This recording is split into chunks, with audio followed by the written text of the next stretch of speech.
एक वक्त था जब इंडियन पॉलिटिक्स का एक सिंपल रूल था, अगर आप उत्तर प्रदेश के दलित वोट्स को कंट्रोल करते हो तो पावर भी आपके हाथ में होती है। और लगभग 2 दशकों तक एक औरत ने इस पावर को अपनी मुट्ठी में बंद कर रखा था, मायावती।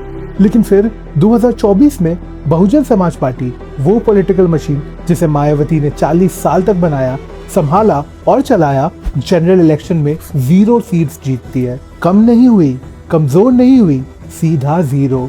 आखिर ऐसा हुआ कैसे? इस बात को समझने के लिए हमें वापस जाना पड़ेगा, वहाँ जहाँ से ये कहानी सच में शुरू होती है। ना किसी रैली हॉल में, ना पार्लियामेंट के अंदर, बल्कि 1977 में दिल्ली के एक छोटे से गवर्नमेंट कॉलोनी में, जहाँ एक यंग लड़की चुपचाप अपने IAS एग्जाम की तैयारी कर रही थी।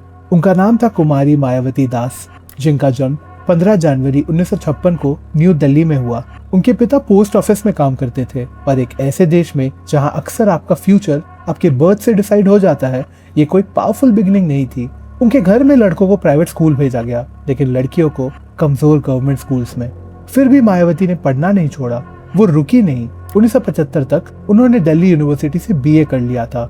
1983 तक LLB भी। वो IAS ऑफिसर बनने की तैयारी कर रही थी, इंडिया के सबसे प्रेस्टिजियस करियर्स में से एक, और वो उस रास्ते पर सच में आगे बढ़ रही थी। फिर एक दिन एक आदमी उनके घर का दरवाजा खटखटाता है। उस आदमी का नाम था कंशीराम। कंशीराम के पास एक ऐसा विजन था जिसे उस वक्त ज्यादा लोग इम्पॉसिबल समझते थे। वो इंडिया के बहुजनों के लिए एक पॉलिटिकल मूवमेंट बनाना चाहते थे। Scheduled caste, scheduled tribes, other backward classes, religious minorities, वो लोग जिनको सिस्टम ने सदियों तक दबा कर रखा था। कंशीराम ने मायावती को देखा और उनसे कहा कि वो एक दिन इतना बड़ा लीडर बनेगी कि एक नहीं बल्कि IAS ऑफिसर्स की पूरी लाइन उनकी ऑर्डर्स लेने के लिए खड़ी हो जाएंगी। मायावती ने सिविल सर्विसेज छोड़ दिया और 1984 में कंशीराम ने बहुजन समाज पार्टी बनाई। मायावती पहले दिन से उस मूवमेंट का हिस्सा थी।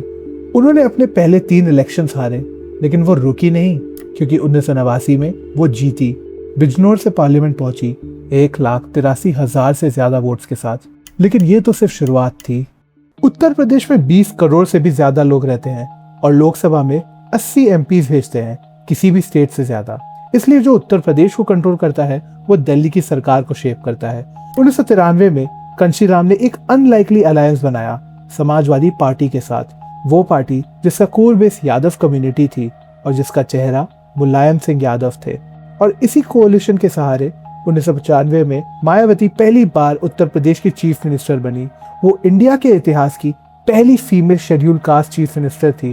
पूरे इंडिया के लाखों दलित्स उन्हें बहन जी कहने लगे। उनका पहला टर्म सिर्फ कुछ महीनों तक चला, पॉलिटिकल अलायंसेस टूट गए।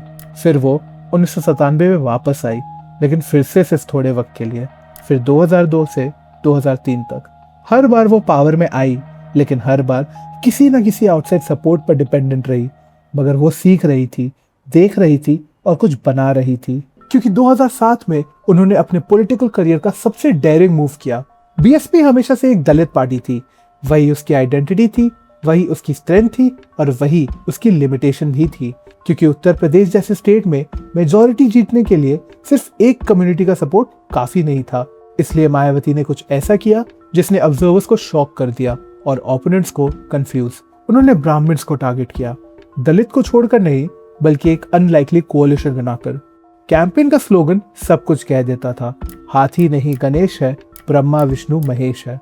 यानी BSP का एलिफेंट सिर्फ एलिफेंट नहीं था, वो लॉर्ड गणेशा थे, हिंदू यूनिटी का सिंबल। ये कास्ट अरिथमेटिक था, स्पिरिचुअल यूनिटी के पैकेजिंग में, और ये काम कर गया। 2007 में 37% ब्राह्मण्स ने BSP को वोट दिया। BSP ने उत्तर प्रदेश असेंबली में क्लियर मेजॉरिटी जीत ली और 13 मई 2007 को मायावती चौथी बार उत्तर प्रदेश की चीफ मिनिस्टर बनी। इसके बाद आए गवर्नेंस के वो 5 साल जिसे उनके क्रिटिक्स भी कंप्लीटली डिसमिस नहीं कर पाए। क्राइम रेट्स गिरे, राइट्स कम हुए, स्टेट की GDP की ग्रोथ हुई। उन्होंने करप्शन के एलिगेशंस पर 25 इंडियन पुलिस सर्विस ऑफिसर्स को सस्पेंड किया। अर्बन पुअर के लिए हाउसिंग स्कीम्स लॉन्च की, 16 पावर प्लांट्स आए, दिल्ली को आगरा से जोड़ने वाला यमुना एक्सप्रेसवे बना और मुस्लिम और गरीब स्कूल बच्चों को 10 लाख से ज्यादा बाइसिकल्स डिस्ट्रीब्यूट की गई। 2011 में उत्तर प्रदेश ने बुद्ध इंटरनेशनल सर्किट पर इंडिया का पहला F1 रेस भी होस्ट किया। पूरी दुनिया इसे देख रही थी और इवेंट स्मूथली हो गया। एनालिस्ट ने F1 रेस को एक शार्प कॉन्ट्रास्ट के रूप में देखा, और दिल्ली कॉमनवेल्थ गेम्स के एम्बैरसमेंट से कंपेयर किया। मायावती के सपोर्टर्स कहते थे कि उनकी सरकार ने रियल गवर्नेंस डिलीवर की। 2007 में बीएसपी ऐसी पार्टी लग रही थी जिसने उत्तर प्रदेश जैसे मैसिव और कॉम्प्लिकेटेड स्टेट को गवर्न करने का कोड क्रैक कर लिया, मगर वहां से धीरे धीरे बीएसपी की प्रॉब्लम शुरू होने लगी। प्रॉब्लम्स एक साथ नहीं आए मगर जमा होते गए। सबसे पहले आए मेमोरियल्स। अपने 4th टर्म के दौरान मायावती ने लगभग 2500 करोड़ से 6000 करोड़ तक खर्च किए। एस्टिमेट्स अलग अलग हैं, पार्क्स, स्टैचूज, म्यूजियम्स और मेमोरियल्स बनाने में। ये मेमोरियल्स दलित और बहुजन आइकन के नाम पर बनाए गए, अंबेडकर, कंशीराम और मायावती के। लखनऊ के पब्लिक पार्क्स में मायावती के बड़े बड़े स्टोन स्टैचूज लगाए गए। क्रिटिक्स ने उनकी काफी क्रिटिसिज्म की। इंडियन नेशनल कांग्रेस ने अक्यूज किया कि वो टैक्स पेयर का पैसा वेस्ट कर रही है। सीएजी ने कंस्ट्रक्शन कॉस्ट में 66 करोड़ के एक्सेसिव स्पेंडिंग को फ्लैग किया और 2012 इलेक्शन से पहले इलेक्शन कमीशन ने ऑर्डर दिया कि मायावती और बीएसपी के एलिफेंट सिंबल की स्टैचूज को कवर किया जाए ताकि वो कैंपेन मटेरियल की तरह काम ना करे। बीएसपी का कहना था कि ये स्टैचूज कंशीराम की विशेष के अकॉर्डिंग बनाए गए थे कि उनकी स्टैचू हमेशा बीएसपी प्रेसिडेंट की स्टैचू के साथ खड़ी होनी चाहिए। मायावती ने क्रिटिक्स को एंटी दलित कह दिया, मगर फिर आया वेल्थ का इशू। सालों से मायावती की पर्सनल एसेट्स काफी ड्रामेटिकली ग्रो हुई। सीबीआई ने उनके खिलाफ डिस्प्रोपोर्शनेट एसेट केस फाइल किया, एक केस जो लगभग एक डेकेड तक कोर्ट में चलता रहा और फाइनली 2012 में खत्म हुआ। चाहे कोर्ट्स को आगे बढ़ने लायक कुछ न मिला हो, पब्लिक माइंड में करप्शन का नैरेटिव ऑलरेडी सेटल हो चुका था। बीएसपी का स्टैंड था कि उनकी इनकम सपोर्टर्स के गिफ्ट से आई थी। 2012 तक मायावती सिर्फ एक कैंडिडेट नहीं रही थी, वो एक टारगेट बन चुकी थी। समाजवादी पार्टी ने असेंबली इलेक्शन स्वीप कर दिए। बीएसपी अपनी मेजॉरिटी हार गई। मायावती ने रिजाइन कर दिया। उन्होंने उत्तर प्रदेश पॉलिटिक्स में एक rare full 5 year term complete की थी और फिर वो हार गई। लेकिन रियल कोलैप्स 2012 के बाद आया, एक साथ नहीं मगर लेयर्स में। पहली लेयर बीजेपी। उन्होंने मायावती के नॉन जाटव दलित बेस पे एंट्री कर ली। जाटव कम्युनिटी उत्तर प्रदेश की पॉपुलेशन का रफली 12% है और यही बीएसपी का कोर वोट बैंक है। मायावती ने जाटव्स को होल्ड किया, लेकिन यूपी के दलित्स टाइट नहीं होते हैं। नॉन जाटव दलित्स दलित पॉपुलेशन का बाकी हिस्सा बनाते हैं और 2014 के बाद बीजेपी ने इसी स्पेस में घुसना शुरू किया। वेलफेयर स्कीम्स के थ्रू, डॉक्टर अंबेडकर की लेगेसी के अराउंड मैसेजिंग के थ्रू और एससी हाउस होल्ड तक गवर्नमेंट स्कीम्स की अग्रेसिव डिलीवरी के थ्रू।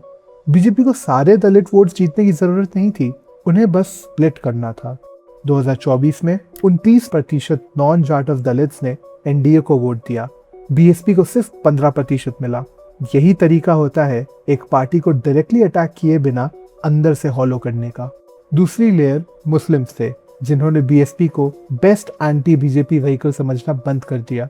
कंशीराम के एरा में मुस्लिम्स बीएसपी कोalition का इंपॉर्टेंट हिस्सा थे, लेकिन जैसे जैसे बीजेपी नेशनल लेवल पर पावरफुल होती गई, मुस्लिम वोटर्स ने ये कैलकुलेट करना शुरू किया कि उनका वोट सबसे ज्यादा इम्पैक्ट कहाँ करेगा।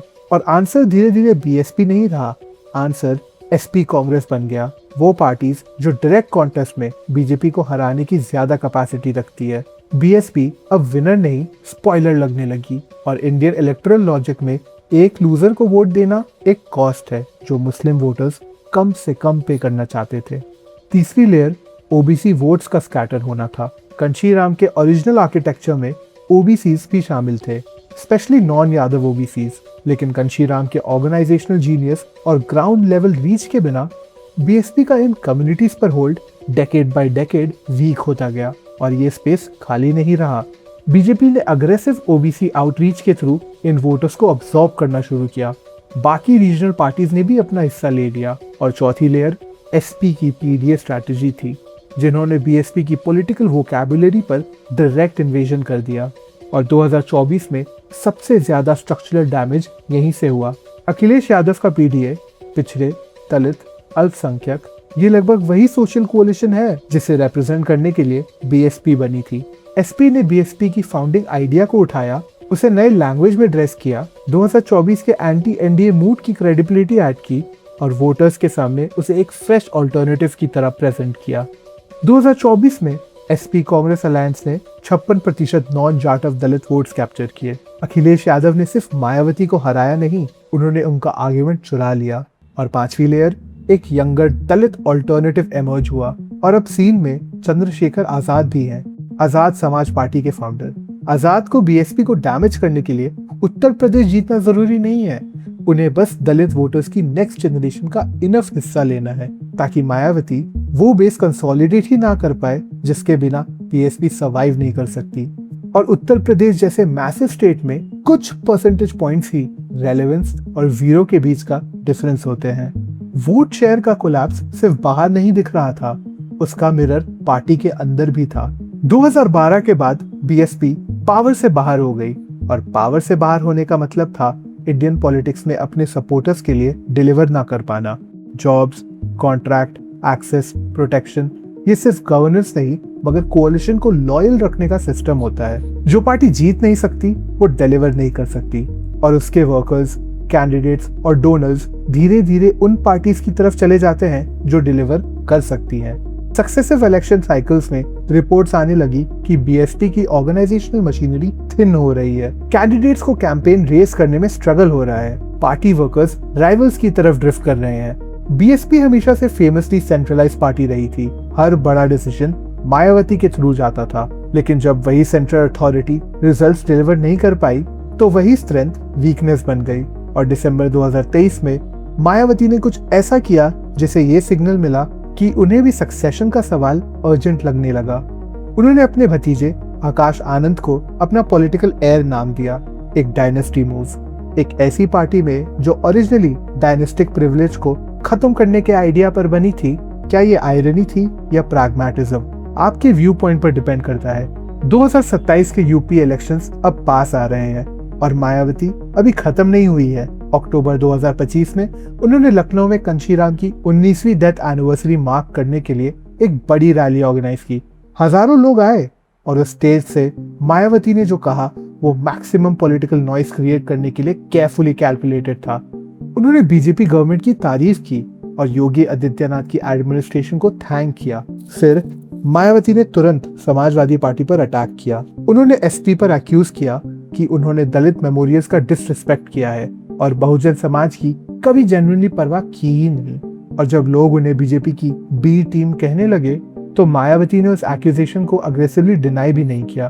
2027 से पहले मायावती को दलित वोटर्स को एसपी लेड कोalition की तरफ ड्रिफ्ट करने से रोकना है और इसका सबसे डायरेक्ट तरीका है बीजेपी को नहीं, एसपी को मेन एनिमी बनाना। अगर मायावती एसपी को दलित डिग्निटी के रियल थ्रेट के रूप में पोजीशन कर पाती है तो शायद वो अपने ट्रेडिशनल बेस का इनफ हिस्सा कंसोलिडेट कर सके और 3 कॉर्नर फाइट में कंपेटिटिव बन सके। लेकिन अरिथमेटिक बहुत हार्ड है। मगर फिर भी एक बात याद रखिए, मायावती को पहले भी काउंट आउट किया गया है, 1995, 97 और 2003 के बाद। हर बार वो वापस आई, हर बार उन्होंने एक ऐसा एंगल ढूंढा जो किसी ने एक्सपेक्ट नहीं किया था।